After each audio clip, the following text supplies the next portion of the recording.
terrain, à quoi servent justement ces appuis de la Banque mondiale? Nous prenons pour ce faire la direction de Nariou. C'est un village relevant de la commune de Sabou, dans la province du Boulkemdé. La localité ainsi que 7 autres du Burkina sortent de l'ombre puisqu'elles sont désormais connectées au réseau électrique. Le ministre en charge de l'énergie a procédé à la mise en service officielle, a donc précisé qu'il s'agissait là d'un engagement présidentiel. Précision avec Idrissa Ouarga et Maïmouna Traoré. Le village de Nariou, désormais connecté au réseau électrique. Les habitants, par la voix de leurs représentants, expriment leur satisfaction.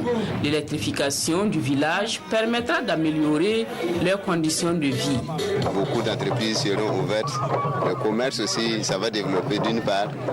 Et beaucoup d'emplois pour les jeunes qui étaient en chômage. Quand on n'avait pas le courant, ça n'allait pas. Donc, à chaque fois, même si on voulait quelque chose, il fallait qu'on se déplaçait à aller à Sabou. C'est un engagement du président du Faso qui prend forme, celui de renforcer les activités économiques dans les villages et d'accélérer le développement local. Aujourd'hui, seulement 3% de la population en milieu rural a accès à l'énergie.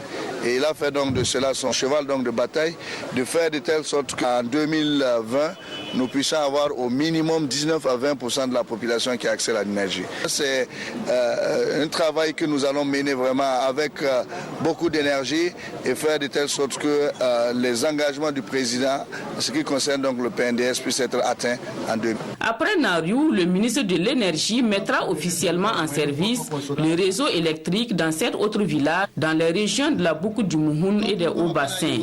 Le projet est financé par la Banque mondiale à hauteur de 130 millions de francs CFA.